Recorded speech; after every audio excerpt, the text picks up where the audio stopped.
ఈ రోజు వీడియోలో సూఫ్రమ్ సో అనే సినిమా గురించి మాట్లాడుకుందాం. షనీల్ గౌతమ్, జేపీ తుమ్మినాథ్, సంజయ్ అర్కరే లీడ్స్ గా, రాజ్బీ శెట్టి స్పెషల్ రోల్ లో జేపీ తుమ్మినాథ్ డైరెక్షన్ లో వచ్చిన హారర్ కామెడీ ఇది. ఈ సినిమా స్టోరీ ఏంటి, దీని మీద నా ఒపీనియన్ ఏంటి అనేది ఇప్పుడు తెలుసుకుందాం పదం. ముందుగా ఈ సినిమా స్టోరీ ఏంటంటే, ఈ కథ మాటూరు అనే ఒక చిన్న పల్లెటూరులో జరుగుతుంది. ఓ రోజు రాత్రి ఊరంతా ఓ మ్యారేజ్ ఫంక్షన్ కి అటెండ్ అయ్యి సంబరాలు చేసుకున్నాక పొద్దునకి అక్కడి పరిస్థితులు మారిపోతాయి.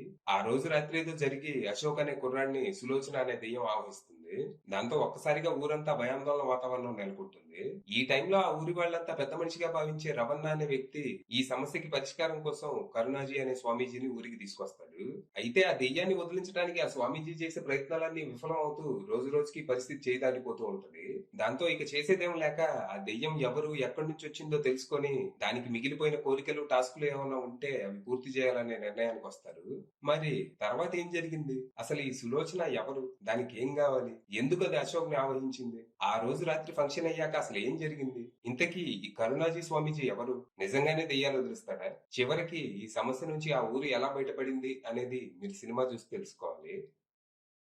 ఇక ఈ సినిమా బాగుంది, నాకైతే నచ్చింది. కథా కథనాలు సింపుల్ గానే ఉన్నా ఫస్ట్ నుంచి లాస్ట్ వరకు నవ్విస్తూ మంచి మెసేజ్ ఇచ్చే ప్రయత్నం అయితే చేశారు. అసలు ఆ ఊరి వాతావరణం గానీ, అక్కడి క్యారెక్టర్స్ గానీ భలే ఉన్నాయి. అసలు they are so gullible. Cinema start అయిన ఫస్ట్ పావు గంటలోనే అసలు ఆ ఊరేంటి, అక్కడి వాళ్ళు ఎలాంటి వాళ్ళు, వాళ్ళకున్న ఆచారాలు ఏంటి, ఇలాంటివన్నీ బలంగా ఎస్టాబ్లిష్ చేస్తారు.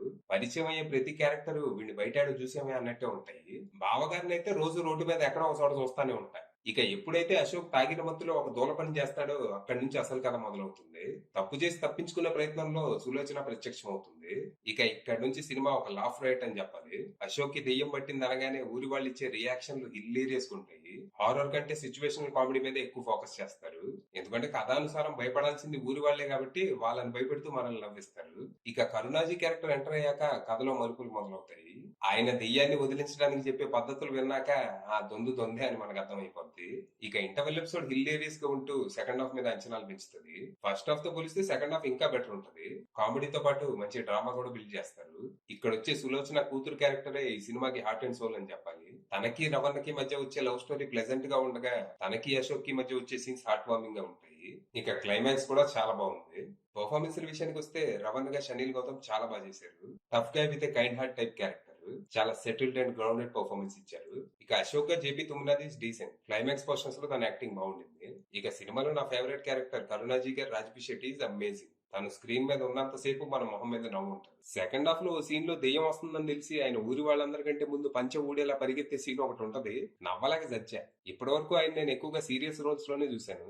ఇది చాలా రిఫ్రెషింగ్ అనిపించింది. ఇక భానుగా సంజయ్ ఆర్కరే కూడా ఆకట్టుకున్నారు. ఇక సతీష్ గా దీపక్ రాయ్, బావగా పుష్పరాజ్ బౌలర్ ఫుల్ గా నవ్విస్తారు. ఇక సినిమాలో మిగిలిన ఆర్టిస్టులు కూడా తమ పాత్రలు పరిధి మేరకు నటించి మెప్పించారు.